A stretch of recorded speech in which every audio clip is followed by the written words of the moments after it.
Good morning to all of you.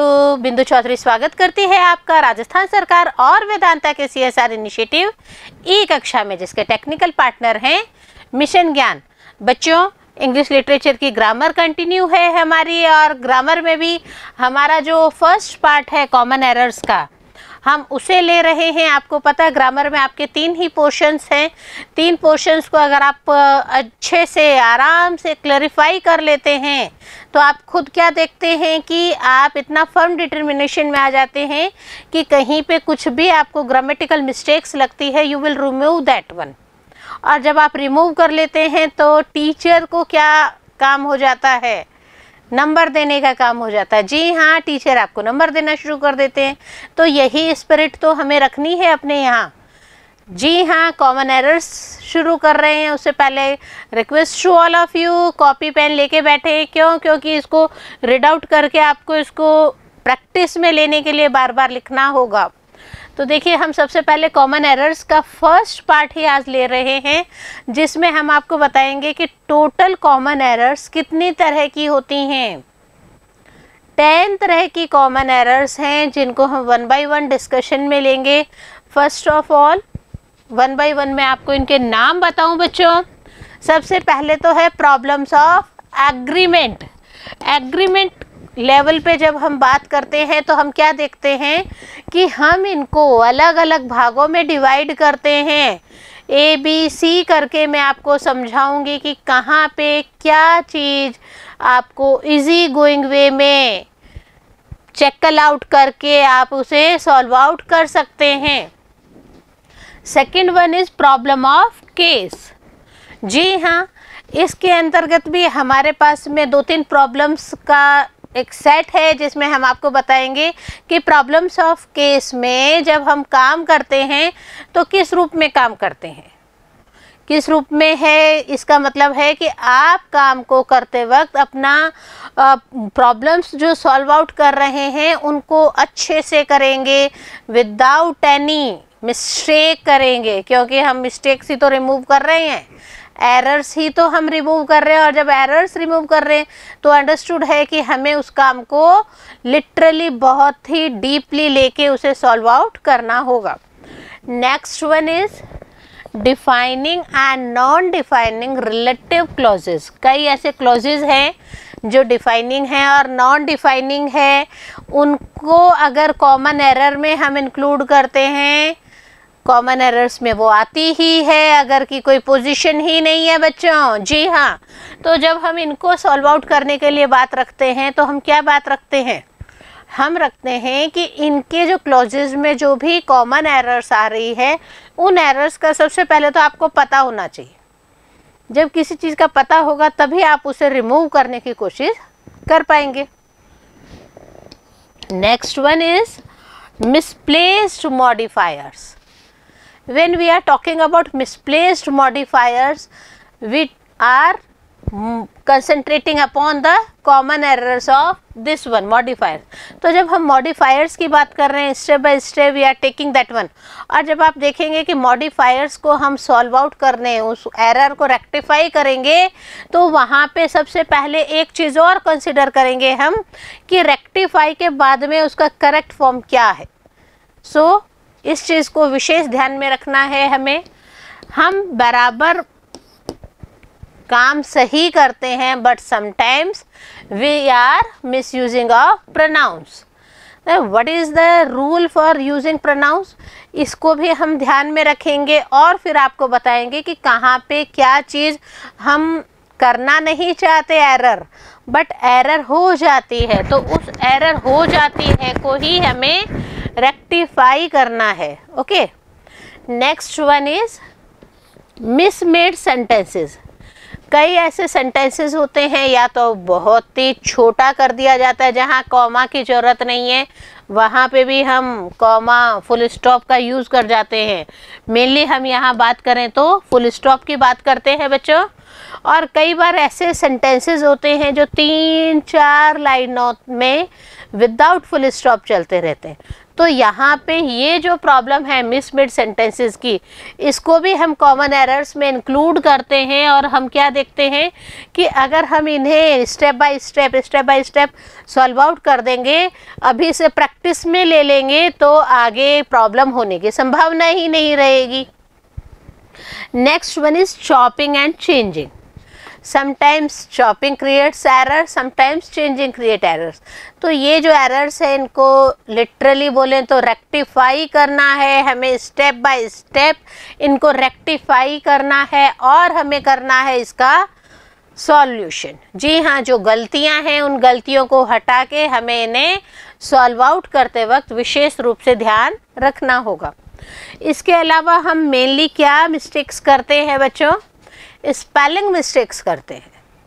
आप सारा answer sheet है उसको सब जानते हैं, सब क्वेश्चंस के आंसर्स जानते हैं, बट होता क्या है कि आप उनके स्पेलिंग्स लिखते वक्त गलती कर देते हैं। तो कई एग्जामिनर तो एक एक चीज़ को पॉइंट आउट करते हैं, बट कई एग्जामिनर्स क्या कहते हैं कि you are wasting my time, why are you doing all these things mistakes in exam board pattern. तो जब आप एग्ज़ाम में ये स्पेलिंग मिस्टेक्स करेंगे तो ये तो गलत है, और ये स्पेलिंग मिस्टेक्स हमारे कॉमन एरर्स में भी इंक्लूड होती है।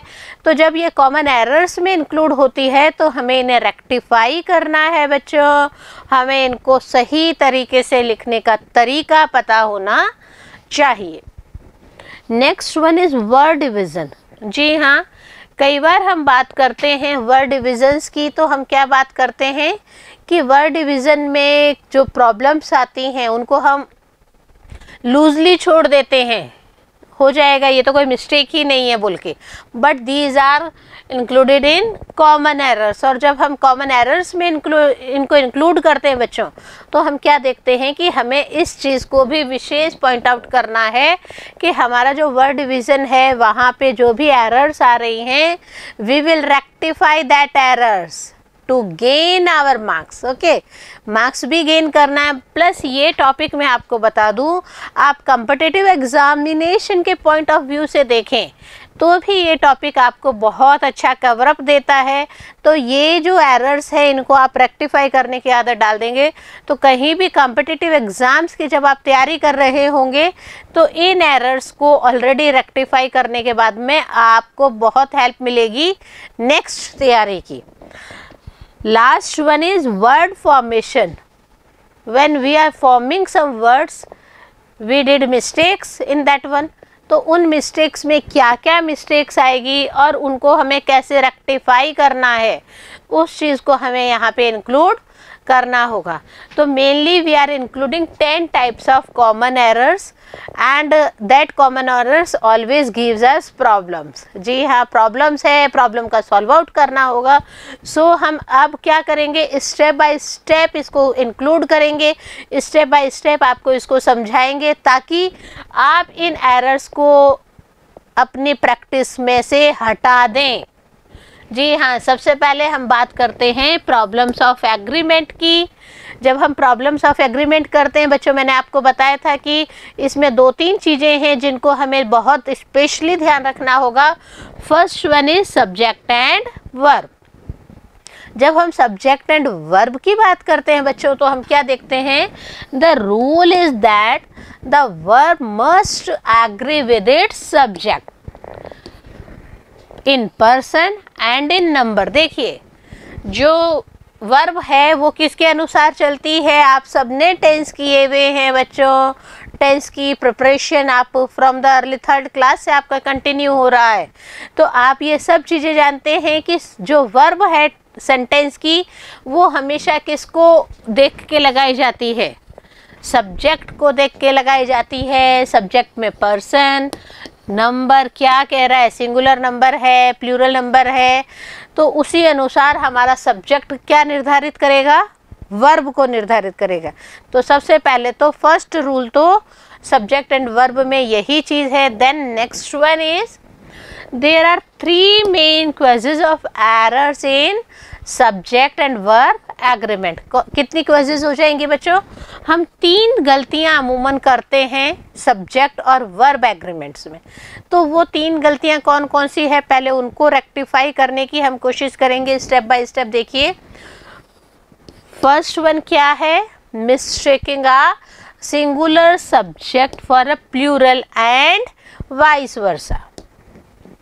कई बार होता क्या है कि सिंगुलर सब्जेक्ट लेना है प्लूरल के लिए, तो ये जो एरर्स हैं इन एरर्स को रेक्टिफाई करना है, मिस्टेकन नहीं करना है। सिंगुलर सब्जेक्ट है प्लूरल या उसके अनुसार ही उसके अनुसार वर्ब को हमें सेट करना होगा। नेक्स्ट वन है, देखिए सबसे बड़ी बात क्या होता है, आइडेंटिफिकेशन की प्रॉब्लम्स आ जाती हैं। तो वो आइडेंटिफिकेशन की प्रॉब्लम्स को रिमूव करना हमारे लिए बहुत ज़रूरी हो जाता है। उसी को हम सेकंड क्वेश्चन में ले रहे हैं, failing to identify the true subject and making the verb agree with an apparent subject instead. सबसे बड़ी प्रॉब्लम आप सब लोग देख रहे हैं कि क्या आ रही है कि हम सही सब्जेक्ट क्या है उसी में ही कंफ्यूज हो जाते हैं।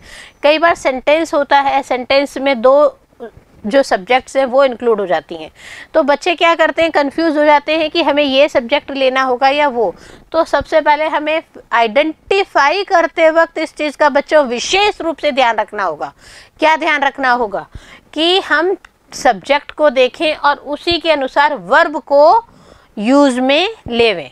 सब्जेक्ट जैसा होगा वर्ब उसी अनुसार लगेगी। मैं बार बार लिटरली ये प्रॉब्लम काफ़ी बच्चे कर देते हैं, तो इसी को तो हमें सॉल्व आउट करना है। तो यहाँ पे ये कॉमन एरर जो रेगुलरली आ रही है प्रैक्टिस में, इसे रिमूव किया जाना बहुत ही कंपल्सरी है, ज़रूरी है।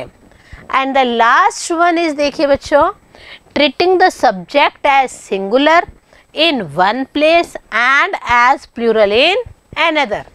एक प्लेस पे तो हम उसी सब्जेक्ट को सिंगुलर के रूप में ले रहे हैं, जबकि दूसरी जगह उसी सब्जेक्ट को हम प्लूरल के रूप में ले रहे हैं। तो ये चीज़ भी हमें रेक्टिफाई करनी है, इस एरर को भी हमें रिमूव करना होगा। तो कई ऐसी चीज़ें हैं जो आप देखिए कि नेक्स्ट जो हम पार्ट कर रहे हैं उसमें मैं आपको बताऊंगी कि कौन कौन सी जो वर्ड्स है वो हम सिंगुलर के रूप में यूज़ करते हैं, बट हम उन्हें मिस्टेकन प्लूरली ले लेते हैं। तो कौन कौन से वर्ड्स हैं मैं इसको समझाऊँ आपको। सिंगुलर्स मिस्टेकन फॉर प्लूरल्स, ये सभी जितनी भी मैं आपको अभी बता रही हूँ ये सभी कौन सी वर्ब्स हैं, ये सभी सिंगुलर हैं। ये सभी सिंगुलर जो वर्ड्स हैं इनको आपको स्पेशली पॉइंट आउट करना होगा और दिमाग में रखना होगा कि ये वर्ड सिंगुलर फॉर्म में ही यूज़ किए जाने चाहिए, प्लूरल फॉर्म में इनको बिल्कुल भी हमें यूज़ नहीं लेना है। कौन कौन से देखिए, first one is anyone. Anyone को सिंगुलर के रूप में हमें यूज़ में लेना है बच्चों। नेक्स्ट वन देखिए एनीबडी। एनीबडी ये क्या है वर्ड है, ये सिंगुलर के रूप में यूज़ होने वाला वर्ड है, इसको हमें प्लूरल के रूप में नहीं लेना है। Third one is each.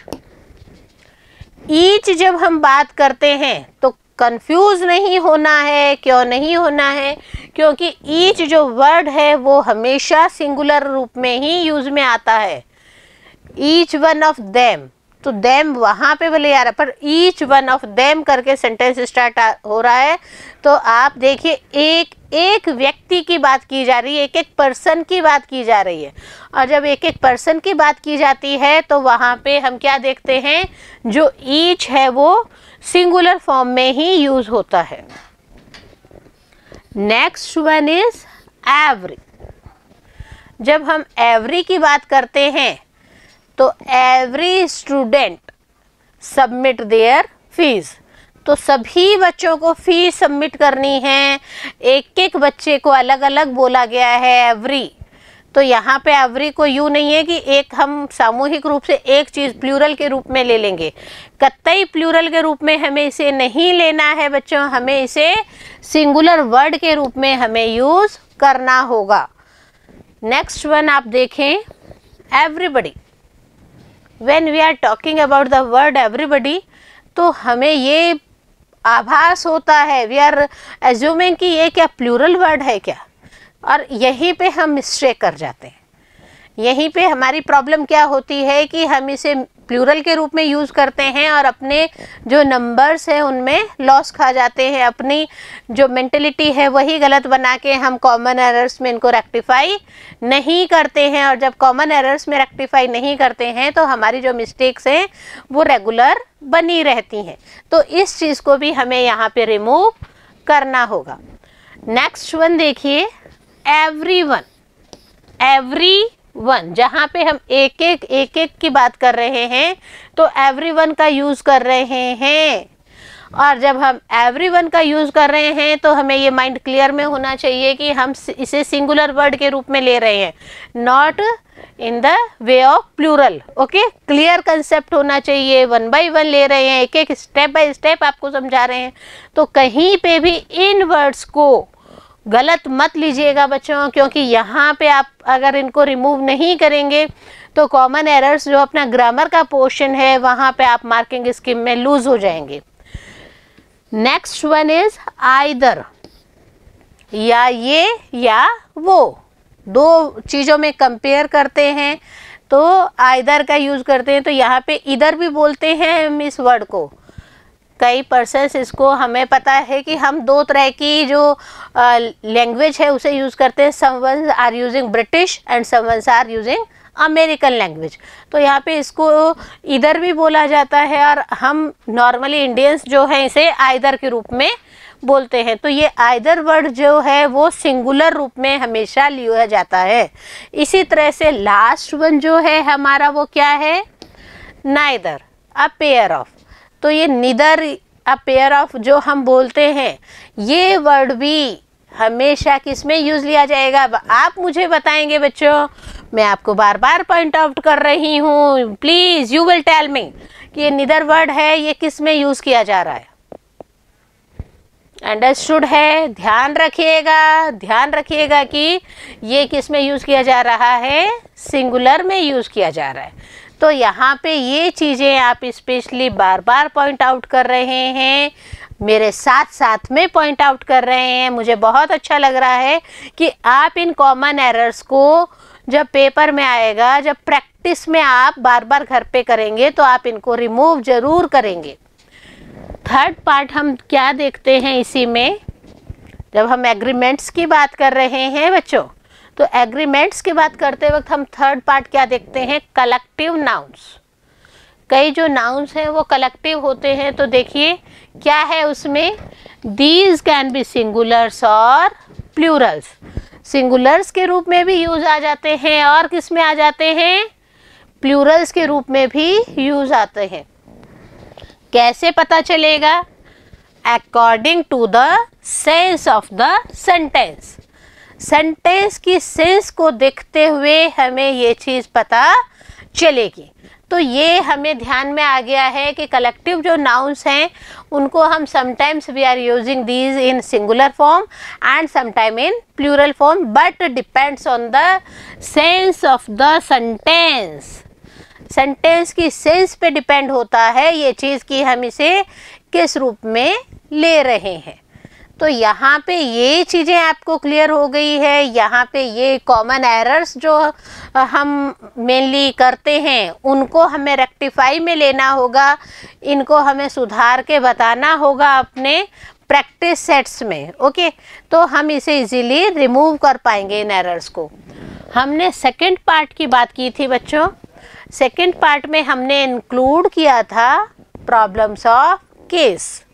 जी हाँ, केस प्रॉब्लम्स को जब हम लेते हैं कॉमन एरर्स में तो हम क्या देखते हैं, हम देखते हैं कि कॉमन एरर्स में ये जो हम गलतियां कर रहे हैं ये हमें नहीं करनी है। जी हाँ, कॉमन एरर ही जब हम पार्ट कर रहे हैं तो हमें ये विशेष तौर पर ध्यान रखना ही होगा। देखिए इसमें when the personal pronoun, one by one we are taking all these things students, when the personal pronouns, for example first person singular and plural, जब हम पर्सनल प्रोनाउन की बात करते हैं बच्चों, हम बात करते हैं फर्स्ट पर्सन सिंगुलर और प्लूरल की बात कर रहे हैं, are in the nominative case, ये हमेशा नॉमिनेटिव केस में होना चाहिए। कैसे? When they are the subject, जब वो सब्जेक्ट के रूप में होते हैं तो हम उन्हें क्या लिखेंगे? हम उन्हें आई और वी के रूप में यूज करके लिखेंगे। इट मीन्स जब हम सेंटेंस स्टार्ट करते हैं तो हम स्टार्टिंग में फर्स्ट जो केस है उसमें इनको लिखेंगे I am doing my work, I am doing my work. तो ये डिपेंड, देखिए यहाँ पे मैंने एक सेंटेंस लिख के आपको समझाया, तो स्टार्टिंग में आई आ गया, तो आई जो है वो कहाँ पे रिप्रेजेंट कर रहा है? सब्जेक्ट के रूप में अगर लिखा जा रहा है तो ये हमेशा यहाँ इस तरीके से लिखा जाएगा। वी आर हम कह रहे हैं, वी आर, तो यहाँ पे ये जो स्टार्टिंग है सब्जेक्ट में अगर हम लेते हैं तो सब्जेक्ट में आई और वी को यूज़ करते वक्त हम हमेशा स्टार्टिंग में इसी तरह से करेंगे। और अगर इनको एंड में लेना है तो कैसे करेंगे? In all other cases, it में सब्जेक्ट के रूप में ना यूज़ करके बाकी तरह से काम करेंगे। तो हम कैसे काम करेंगे? इन ऑल अदर केसेस मी, यस, आई की जगह किसका यूज करना है? आई की जगह किसका यूज करना है बताइए? अपने आप को भी तो हम बता सकते हैं ना। तो आई की जगह हम यूज करते हैं मी को, और वी की जगह हम यूज करते हैं एस को। तो ये चीजें आपको ध्यान में रखनी होगी। आपको ये भी पता है कि हम जब सेंटेंस के, अभी इसी सेंटेंस है I am doing my work है, तो इसी को अगर आप लोगे दूसरी तरीके से तो आप क्या करेंगे बताइए मुझे? This work is done by me. अगर इस सेंटेंस को हम थोड़ा सा चेंज करके बोलते हैं तो हम अगर इस मी का यूज करना चाहे तो हम क्या कहेंगे? This work is done by me. तो यहाँ पे इज डन कह रही हूँ मैं, आप समझिएगा। मेरा जो इस मेन थीम है वो क्या है? सब्जेक्ट के को अगर हम स्टार्टिंग में ले रहे हैं आई और वी को, तब तो हम हमेशा फर्स्ट केस में ही इन्हें यूज करेंगे आई और वी के रूप में। बट अदर केसेस में जैसे ही हम यूज करना चाहेंगे तो हम इन्हें चेंज करके मी और अस में इनका यूज होगा। लास्ट में हम आई और वी कभी भी नहीं लिखेंगे। नेक्स्ट देखिए, the relative pronoun takes its person and number from its antecedent. जो रिलेटिव प्रोनाउन है वो नंबर कैसा होगा वो डिपेंड करता है उसके ऊपर, एंटीसीडेंट के ऊपर, and it passes them on to the verb of which it is the subject. जैसा सब्जेक्ट होगा उसके अनुसार वैसी ही वर्ब लगेगी। और जब हम रिलेटिव प्रोनाउन की बात करते हैं तो वहाँ पे रिलेटिव प्रोनाउन उसी के एंटीसीडेंट होकर ही लगेगा। ये कंसेप्ट हम सबके दिमाग में क्लियर कट हो जाना चाहिए। कॉमन एरर्स का ये जो मेन पार्ट है इसको हमें ज़रूर और ज़रूर आइडेंटिफाई करते हुए ही आगे लेके जाना होगा। नेक्स्ट देखिए, थर्ड और मेन इम्पोर्टेंट भी हम इसे कह सकते हैं, रिलेटिव प्रोनाउंस का जो पार्ट हम बात कर रहे हैं वह भी इसी में आता है। क्या है इसमें? देखिए, defining and non defining relative clauses. Relative clauses की बात कर रहे हैं तो हम सबसे पहले किसका बात करेंगे? रिलेटिव प्रोनाउंस की बात करेंगे। और जब हम रिलेटिव प्रोनाउंस की बात करते हैं तो हमें पता होना चाहिए कि पर्सन्स के लिए क्या यूज़ होता है, थिंग्स के लिए क्या यूज़ किया जाता है। Step by step we are taking all these things students, and step by step you also do these things in your copies. Okay, first one देखिए, स्टैंडिंग वर्ब फॉर पर्सन्स। अगर हम persons की बात करते हैं, लोगों के लिए जब हम बात करते हैं तो हम क्या देखेंगे कि हमें हु, हुम और हुज, जो WH है, हु, हुम, हुज, इनको यूज़ करते वक्त अपनी बात रखनी है। हम यहाँ पे बिल्कुल भी विच नहीं कह सकते।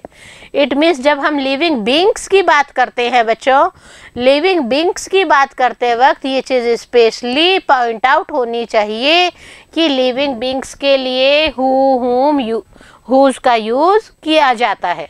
और जब हु, हुम, हुज आता है तो आपको ये भी पता है कि कहीं पे किसी भी क्वेश्चन में स्टार्टिंग अगर इससे होती है तो हम आंसर लिखते वक्त क्या करते हैं, इस वर्ड को रिमूव करके उस पर्सन का नाम लिख देते हैं, उस जगह का, उस पर्सन का नाम लिख देते हैं, तो हमारा जो आंसर है वह करेक्ट हो जाता है।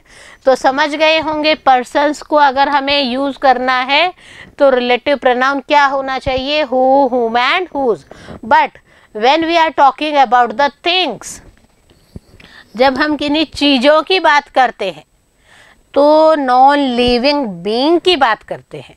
और जब हम नॉन लिविंग बीइंग की बात करते हैं तो हम इसके लिए क्या यूज़ करेंगे बच्चों, हम इसमें लेंगे विच का यूज़। किसका यूज़ लिया जाएगा, विच का यूज़ लिया जाएगा। फॉर हुम किसके लिए लिया जाएगा, फॉर नॉन लिविंग बीइंग्स, किन्हीं चीज़ों के लिए यूज़ करते वक्त हम विच का यूज़ करके ही अपना रिलेटिव प्रोनाउन यूज़ करेंगे। एक और देखिए यहाँ पे, स्टैंडिंग फॉर पर्सन्स और थिंग्स, जहाँ पे पर्सन्स भी हो और थिंग्स भी हो। अभी तो मैंने अलग अलग बताया, पर्सन्स के लिए ये, थिंग्स के लिए ये। जब जहाँ दोनों की बात हो जाती है तब हम क्या कहेंगे बच्चों, स्टैंडिंग फॉर पर्सन्स और थिंग्स। किसकी बात की गई, दैट की। दैट को हम लिविंग बीइंग के, पर्सन्स के लिए भी यूज़ कर सकते हैं और हम थिंग्स के लिए भी इन्हें यूज़ कर सकते हैं। कंसेप्ट क्लियर होना चाहिए माइंड में, कभी भी कोई भी एरर नहीं होनी चाहिए इनसे रिलेटेड, ये चीज़ स्पेशली ध्यान रखिएगा। नेक्स्ट पॉइंट जो है वो कंसिडर करते हैं, देखिए, use of commas to mark off non defining clauses. Clauses को हमें, नॉन डिफाइनिंग क्लॉजेज है उनको भी हमें बताते वक्त किसका यूज़ करना होगा, हमें बच्चों यूज़ करना होगा कॉमाज का।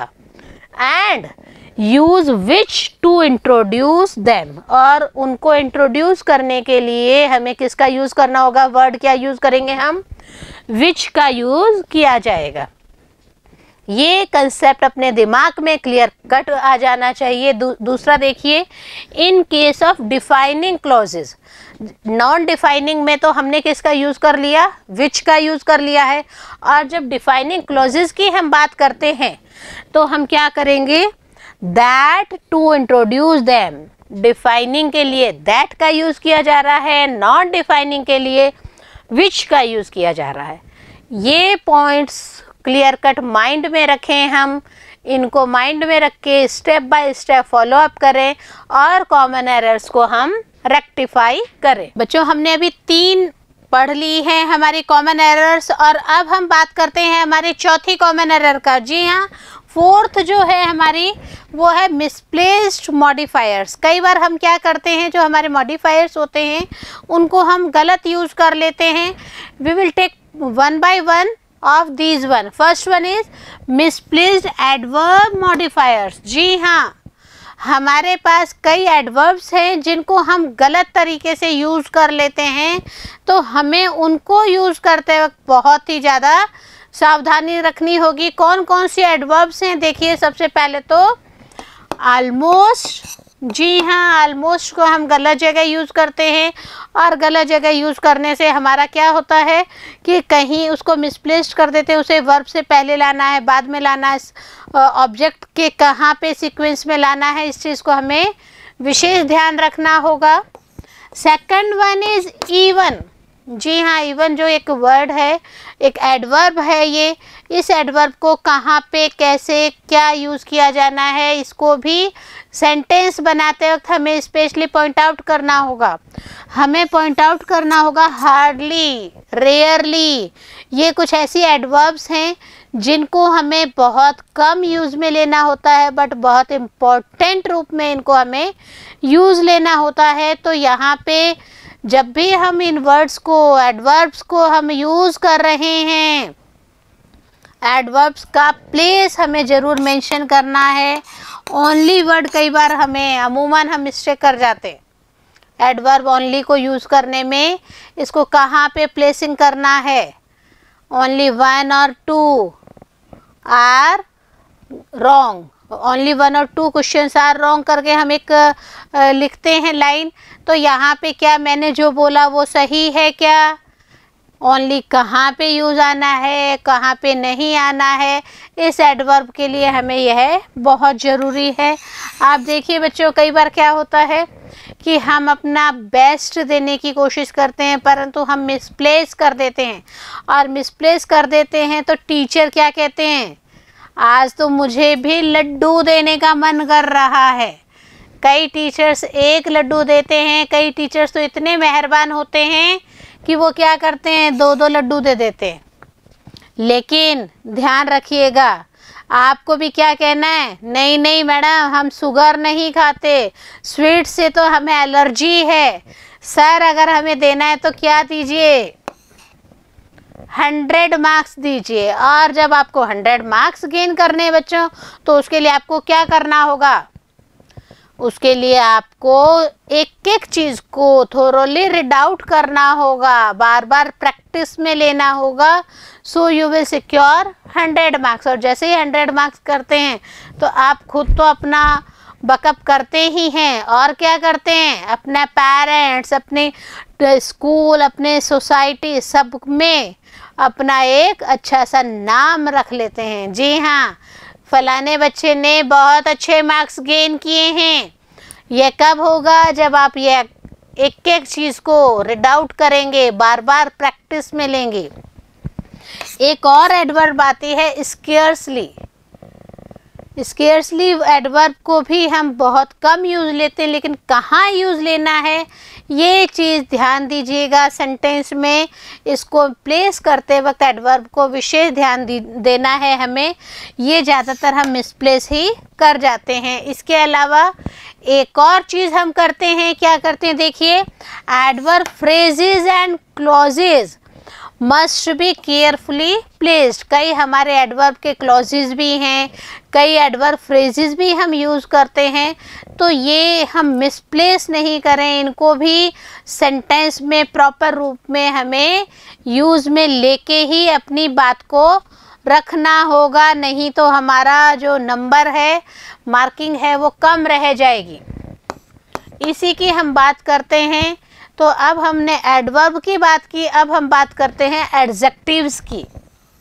जी हाँ, एडजेक्टिव्स मॉडिफायर्स जो हैं उनको कहाँ पे कैसे यूज़ करना है, कहाँ पे गलतियाँ नहीं करनी है, ये चीज़ ध्यान रखिएगा। देखिए, these often results in idiotic statements and we see a lot of this in advertisements. ज़्यादातर क्या होता है कि हम एडवर्टीजमेंट्स में एडजेक्टिव्स देखते हैं।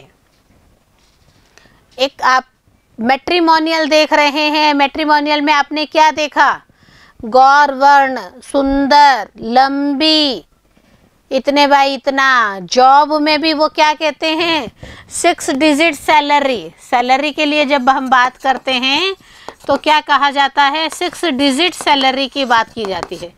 तो ये कई एडजेक्टिव्स जो है एडवर्टीजमेंट्स में लगते हैं, तो वहाँ पे कई चीज़ें मिसप्लेस नहीं होनी चाहिए। इसको हमें पॉइंट आउट करते वक्त विशेष ध्यान रखना है। आपके इंग्लिश कंपलसरी में एडवर्टीजमेंट्स आते हैं, एडवर्टीजमेंट पार्ट्स हमने हमारे वीडियोस में क्लियर भी किया हुआ है, कंसेप्ट भी क्लियर किया हुआ है, स्टेप बाय स्टेप आपको क्या चीज़ कहाँ लिखनी है। लेकिन ये एक आपको मेन चीज़ है कि उनको प्लेस करते वक्त ध्यान से प्लेसिंग होना चाहिए। एक और है पार्टिसिपल्स मॉडिफायर्स। जब हम पार्टिसिपल मॉडिफायर्स की बात करते हैं बच्चों, तो देखिए क्या होगा, वेदर एडवर्बियल और adjectival in function these give careless writers a lot of trouble. जी हाँ, ऐसे राइटर्स जो बहुत आलसी होते हैं, सेंटेंस पैटर्न बनाने में वो कंफ्यूज्ड ही रहते हैं, ऐसा कर दिया चलो ठीक है, क्या फ़र्क पड़ता है, फ़र्क पड़ता है बंदे, फ़र्क पड़ता है। क्यों पड़ता है, क्योंकि हम एरर्स में इनको इंक्लूड कर लेते हैं। तो पार्टिसिपल्स को यूज़ करते वक्त हमें कब कहाँ क्या यूज़ करना है इसको भी हमें विशेष पॉइंट आउट करके ही रखना होगा। नेक्स्ट एक और चीज़ देखिए बच्चों, हम बात कर रहे हैं मिसयूज ऑफ प्रोनाउंस। प्रोनाउंस का मिसयूज हो रहा है, कहाँ पे कैसे क्या प्रोनाउन यूज़ किया जाएगा, इसमें भी देखिए अलग अलग पार्ट में हम आपको समझाएं। सबसे पहले है ambiguous reference. What is this ambiguous reference? देखिए इसमें क्या होता है, every pronoun must have a clear and readily identify antecedents. कोई भी प्रोनाउन है उसका क्लियर कट कंसेप्ट होना चाहिए। क्या कंसेप्ट होना चाहिए बताइए? प्रोनाउन लड़के के लिए यूज करोगे प्रोनाउन तो क्या करोगे? ही का यूज करोगे। सिंगल लड़का है तो ही करोगे, और प्लूरल में होगा तो क्या करोगे? यस, अगर स्वयं को इंक्लूड करते हुए है तो वी करना है, और खुद को इंक्लूड नहीं करना है, सेपरेट करके सामने वाले के लिए बात रखनी है, ग्रुप आपके अदर वे में खड़ा है तो दे करना है। तो इन चीज़ों को प्रोनाउंस को यूज़ करते वक्त हमें बहुत ज़्यादा ध्यान रखना होगा। एक और है इसी में प्रोनाउंस में ही, नो रेफरेंस। कई बार कुछ भी रेफरेंस नहीं दिया हुआ होता फिर भी हमें बात कहनी है तो क्या करेंगे? It is always dangerous to make it this और that refer to a presiding phrase, clause और सेंटेंस। देखिए ये इंपॉर्टेंट बात क्या होता है, कई बार हम इट यूज़ कर देते हैं, कई बार हम दिस यूज़ कर देते हैं, कई बार दैट यूज़ कर देते हैं। तो ये जो भी हमारा फ्रेज, क्लॉज या फिर हम बात करें सेंटेंस की, तो इसमें पॉइंट आउट करते वक्त हमें विशेष ध्यान रखना होगा। इन वर्ड्स को यूज़ करना है तो कहाँ करना है, कैसे करना है, ये सही भी कर रहे हैं या नहीं कर रहे हैं। एक और है, हम रॉन्ग रेफरेंस देने लग जाते हैं। जी हाँ, जहाँ पे ज़रूरत ही नहीं होती वहाँ पे भी लीजिए भैया हमने तो कर दिया, तो वो जो कर दिया है वो हमारे लिए नुकसानदायक है, उसको नहीं करना है। क्या नहीं करना? देखिए, frequent errors found in official correspondence and regulations. जी हाँ, जब हम ऑफिशियल लैंग्वेज में यूज़ करते हैं, ऑफिशियल भाषा लिखते हैं या फिर हम कई रेगुलेशंस बनाते हैं तो हम कई रेफरेंस जो है वो गलत पुटअप कर देते हैं। हमें उन रेफरेंसेस को गलत पुटअप नहीं करना है। तो ये जो चीज़ें हैं हम रेक्टिफाई कर रहे हैं। हमारे फर्स्ट पार्ट में हमने 5 चीज़ों की, कॉमन एरर्स की हमने बात की। ये जो 5 मोर इम्पॉर्टेंट कॉमन एरर्स हैं, ये इम्पोर्टेंट कॉमन एरर्स को हमें ध्यान रखना है और हमें इनको रेक्टिफाई करने की कोशिश करनी है। और ये रेक्टिफाई तभी आप कर पाएंगे जब आप इनको बार बार प्रैक्टिस के रूप में लेंगे। होप नेक्स्ट वीडियो आप कंटिन्यू रखेंगे मेरे साथ, क्योंकि इसमें हम नेक्स्ट रिमेनिंग पार्ट्स को लेके आएंगे, हम एक्सरसाइजेज लेके आएंगे। तब तक बने रहिए बिंदु के साथ, पढ़ते रहिए और आगे बढ़ते रहिए।